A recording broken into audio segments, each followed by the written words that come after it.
I have no idea why, but for some reason people are so tribalistic about their diet and they will just defend it at all costs. Like you got people saying if you eat plants they have too many pesticides and you're gonna die, and then you got people saying if you eat carnivore there's too much saturated fat and you're also gonna die. It's like you both of you can't be right at the same time, right? For some reason in my vegan video, I was actually trying to help people on the vegan diet, okay? I didn't even say that you shouldn't do it or anything. And this guy was like, you're eating feces and you might get salmonella from chicken. It's like, if you don't know how to cook chicken, just call it a day, like go to bed. He was also saying B12 is bacteria. Like, where do these people come from, man? Like, if you're gonna disagree with me, at least like put something out there that I can actually respond to, because like, what am I meant to do with it? It's just crap. And the public media is no better, right?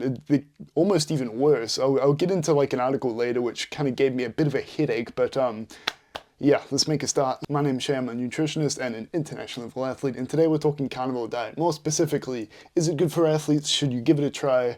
What do you need to know? So let's keep going. So starting off with some of the advantages to the carnivore diet, if you think about it, it's kind of like a subset of the paleo diet. It's pretty much just whole foods, except in this case it's only the meat side of it, which is interesting. And I think the advantage there is you're just avoiding all these hyper-processed foods that are plaguing the diets of most people, which might lead you with lower inflammatory markers because you're not eating these hyper-inflammatory causing foods, which is helpful. Additionally, it can help with weight control because meat in general is quite satiating per calorie. And I'd say a lot of the people saying they feel fantastic on carnivore diet, it might just be because of this. They're just not eating trash anymore, which, you know, is always good. Additionally, some people cite, you know, having it resolve autoimmune diseases. And in those cases, of course, like you should be doing this if that's the only way that your life isn't, you know, constant pain. Because if you think about it, it's like an ultimate elimination diet, which kind of is what people have to go through the trials of when they have an autoimmune disease. They just take things out one by one, and I guess people land up on the carnivore diet. Whether or not those are advantages for you, I mean, that's up to you. But as far as disadvantages go, there's a few interesting ones. Like, I'll get the convenience and price out of the way. Like, you already knew that. A really interesting one here is fiber, and some people say, oh, well, I'm eating a carnivore diet, there's no fiber, but I feel absolutely fine, so what's really going on here? So basically, fiber usually in things like vegetables is going to feed your gut microbiome because they eat up the fiber. We don't really get energy from it ourselves, and this keeps the gut healthy, right?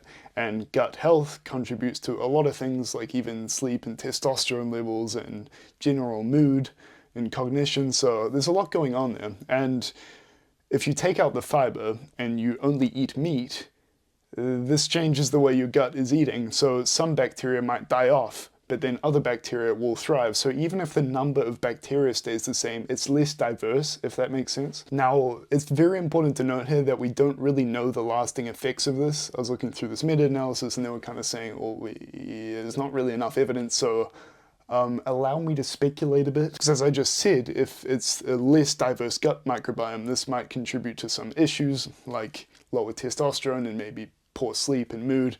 But then you have all these people on the carnivore diet, like big figures in society like Paul Saladino, Peterson, and Joe Rogan.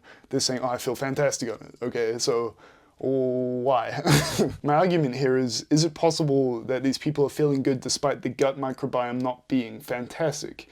And I think that might be what's actually going on here, because let me explain. So Joe Rogan, he feels fantastic on the carnivore diet, but he's on TRT, so he's not going to notice the crash test levels because he's not producing any because he's, you know, on it exogenously. And if you look at Peterson, of course he feels good on carnivore because without carnivore, his autoimmune disease is unchecked and he feels horrible. He's like bedridden, right? So of course he feels good on carnivore. Paul, just a normal dude, he feels good on carnivore, but he recently went back and he said my sleep was poor, my test levels were crashed, and a couple other things, which are indicative of a less diverse gut microbiome. And I think this could be true because even though if your gut is out of whack a little bit, you could still be feeling good just because this carnivore diet, as I said before, you're avoiding these hyper-inflammatory foods, but I think maybe if you're on the carnivore diet, if you added some like low carb but high fiber foods, you know, maybe like broccoli just a little bit, it won't break your ketosis because it's so low in carb, but it's also giving you a lot of fiber, which might keep some of those gut bacteria alive and keep it a bit more diverse. Another potential downside is the fact that most media and actually a lot of literature does cite that a lot of meat intake and saturated fat intake, which is the fat type attached to meat usually, these might cause things like cardiovascular disease. But I'm really skeptical of this because I think the people eating oftentimes high meat or high saturated fat usually have a trash diet. Like a highly processed diet is often high in saturated fat, like most of the trash you buy, like junk food. There's a lot of saturated fat in that. So of course these people are ending up with adverse health outcomes, and of course the studies don't stabilize for this.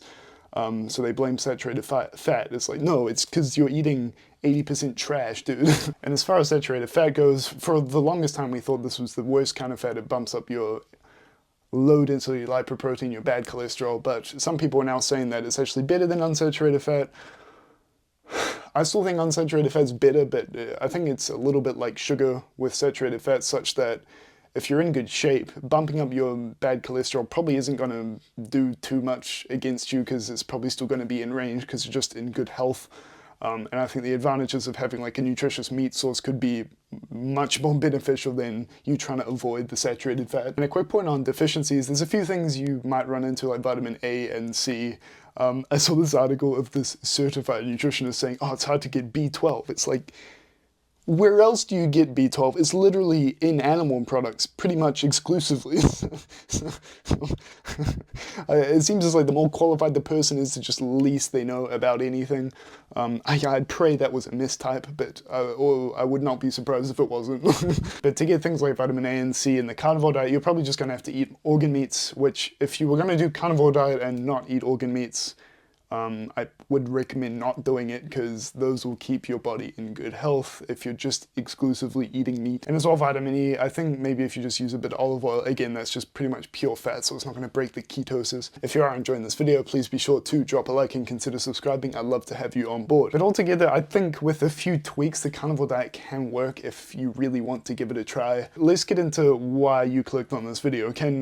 Should athletes try this? You know, is it actually viable? In short, I don't think they should. I think carbs are just so powerful for fueling your training sessions, and leaving that out, you're just leaving so much on the table. There's just way too much evidence on the strength of carbs for training for athletes to completely overlook here. Additionally, we don't really know about the gut health thing, but it might drop test levels, which could be problematic as well for any athletes, so that's kind of the verdict there. However, there is one exception. I was looking into some athletes that are on the carnivore diet, like high-level athletes.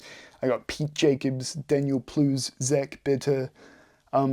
The thing is, these are all ultra endurance athletes, and the thing is, with ultra endurance, in your event, you might run out of glycogen or stored carbs, so you constantly have to top up, maybe with a carb-based gel during your event, or you can just go completely the other way and say, I'm not going to do carbs at all, I'm going to train my body to just work off fat and protein, which is what some people do, which is kind of the basis of the keto diet. Now, ketogenic diets don't necessarily help with endurance markers, but they don't really hurt either, so it's kind of just a lifestyle choice.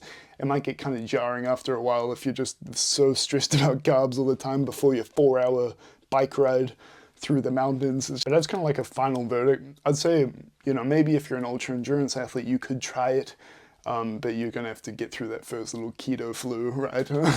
But I think a big takeaway here is a lot of the benefits here from the carnivore diet, as I said before, lowering inflammation. It might help you be more satiated and therefore control some of your weight if you are watching that.